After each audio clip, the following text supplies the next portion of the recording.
Welcome to Brighter Futures, the film series about how research can improve policy and change people's lives. It's my pleasure to welcome Andrew Bateman from the School of Health and Social Care at the University of Essex. In this episode, we're talking about brain injury, something that affects 1 in 6 people across their lifetime in the UK, and yet is silent, missed, and often stigmatised. So Andrew, you've been working a lot on brain injury. Tell us a bit about the scale of the problem and how challenges around developing rehabilitation services are going at the moment. Well, thanks, Jules. Thanks for having me here. There's probably today in the order of 1,000 people will turn up at accidents and emergencies around the country due to a bump on the head or some damage to the brain due to, for example, an illness such as stroke. And they will need the acute care that helps them survive that potentially life-threatening episode. And then my work is all about how we look after people once they've got through that health emergency, the aftermath of the damage to the brain. So tell us a bit about that you've got the acute event, something happens, and then there's the longer period which could stretch out entirely for people's lives. And in the past we've missed that a bit, but it's certainly been stigmatised. People don't know how to talk about it or professionals how to respond to it. Is that correct? Yeah, that's right. I mean, we often talk about... So there are some well-known, very visible features of brain injury. Some people have the damage to the parts of the brain that affects their movement, and then you can see that they're paralysed or that they have difficulty speaking, for example. But what happens next is that the invisible consequences, such as problems with memory or concentration, or problems with the emotional reaction to the trauma, so our feelings and mood, and other subtle consequences, such as loss of sense of smell, all can interact to make life very difficult to navigate. So in terms of first of all understanding the scale of the problem and then how it's affecting individuals, could you say a bit about how rehabilitation services are changing, how our understanding of brain injury is now changing our development of services for people who have been affected? Well, what we know is that rehabilitation can help people recover, return to work, return to meaningful functional activities, their daily activities, taking part in their society, wherever they are. And rehabilitation is something that's a process. It's a thing that's done by occupational therapists and speech therapists and physiotherapists and psychologists with survivors. It's a process where the teams work together to help people understand what's going on and find ways of getting around the problems. So what we're saying is that the problem that we have is, and I mean, the audit back in 2019, before the pandemic, in less than half of the people that had brain injury got the rehabilitation they needed. And that's got worse during the pandemic. So people are not getting the help they need. When it goes wrong, it goes very badly wrong. And so in that sense, it being somewhat missed and services not being organised in a way to help people, is this partly because of an old misunderstanding of the nature of the brain? I mean, in the last 20 years, we understand neuroplasticity, that it changes, can be positive as well as negative. And there's an old model which says that your brain is fixed at an early age and can only decay at that point.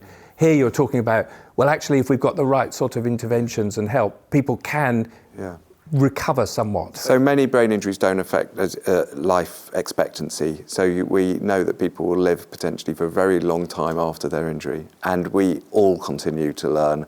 Our brains continually to change at whatever we're doing. So yeah, absolutely. Whenever we meet somebody, we're always thinking about, well, what can we do to help them learn new ways of coping and handling their situation, and find the skills, strategies, and assistive technologies that can help. So could you tell us a bit about that involvement of patients and professionals in novel ways that helps us understand the scale of the problem, the nature of the problem for individuals, but also how that rehabilitation can be changed? Because presumably if we're emerging into greater understanding, we also need to change the way that services are organised. That's right. So I think there's much greater clarity on how to assess the so-called neuropsychological consequences of brain injury.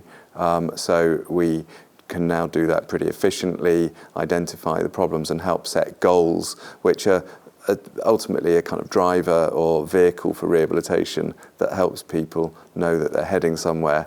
And I think that another big change that's been happening recently is helping therapists and patients talk about what matters to them, using the language of values and how living a valued life, doing things that matter to me is very motivating. So drawing in different aspects of psychology into the therapy processes is also an important thing. You've used theatre as well as kind of ways of getting people to understand the nature of brain injury, but also how, as it were, the non-injured, the observers, can help those who have been affected. Well, that's right. So here at Essex, we've been working with a local theatre company, the Packing Shed Theatre Company, on a wonderful script in collaboration with Headway Essex to look at how we tell the story of brain injury, what it's like to live with these confusing symptoms, and how isolating and distressing it can be to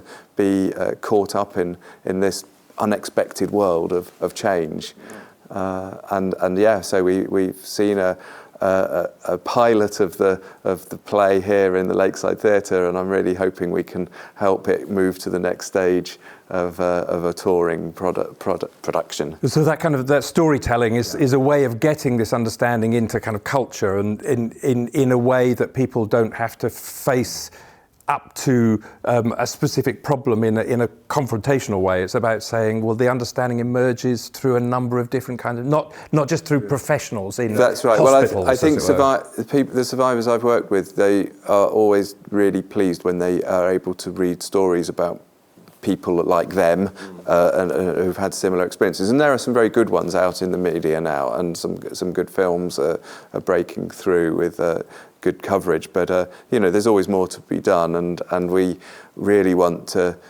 For me, I keep coming back to this thing that I think people should have the right to get the rehabilitation they need, and people aren't aware of what rights they have in that regard, so we're trying to change that a little. So could you say a little bit about how those efforts around kind of principles and ethics also play into the policy space? Because you've been working on how to get changes to policy. These could be in the form of the way that institutions run, or it could be, acts of government to help this at the kind of another sort of space altogether. But this is a really big topic for me. So I'm chair of a national charity called the United Kingdom Acquired Brain Injury Forum, and we provide the secretariat to an all-party parliamentary group for brain injury that's chaired by an MP who's become suddenly much more well known to us all, the MP for the Rhondda, Chris Bryant. He is also chair of the Parliamentary Standards Committee and the Russian APPG, I think, as well. So he's been busy over a sustained period chairing and guiding the brain injury community into how we can affect policy. And we are working on a cross-government strategy for brain injury. The issue is that brain injury affects all walks of life. Kids in schools, people in prison, soldiers coming out of the military who may have been affected by blast injury, patients who've suffered a head injury in a road traffic accident or suffered a stroke. All across communities we'll see brain injury, and at each place there's work to be done to improve the resources, and there's no cross-government strategy at the moment, no act that enforces that to be available. So we are pushing for that to happen, and in December Gillian Keegan, the Minister for Mental Health, I think is her title, published a statement announcing that there'd be a call for evidence coming out any day now, where we can start to submit the evidence that will help guide the next stage of policy making. And that could be in something grand, as it were, like an act, a whole way, a new way of doing it. Or it could be, as you say, more sensible, immediate changes in the way that different departments work together, different parties. You've got all party support for this, which is very, very helpful, very interesting. It's not always the case for something that requires fundamental change like this. Yeah, that's right. I think really trying to bring together all the different stakeholders. So within the sporting community, for example, where we're looking to see changes in awareness of how to handle concussion on the sport field. Obviously, some very high-profile incidents recently there. It's no longer a case of being brave and seeing it through. It's about recognising that if there's doubt, that you should rest from the sport in case you risk further injury, for example. And if you don't, there's potentially fatal consequences. And so just as a summary, the final couple of areas where you have real hope for change, what would you like to see change in the course of, say, the next year when it comes to brain injury and policy? Well, the big topic in my mind at the moment is around social work. We've become much more aware that social work services aren't fully up to speed on how the after-hospital life of somebody who's suffered brain injury can be supported. And so we're really hopeful that we can generate some resources to help change that. So that's, in this next year or two, a big piece of work that I'll be doing here at Essex. But I think with the call for evidence, just having sufficient training places for doctors and therapists to provide rehabilitation, sufficient beds, sufficient outpatient services. These are the things that we, particularly need to see. Thank you. Thank you very much indeed. Andrew Bateman, we've been talking about brain injury and rehabilitation and the changes to policy. You've been watching a Brighter Futures film short. If you'd like to hear more conversations about the way that ideas from research can improve lives, then pop over to our sister podcast, Louder Than Words.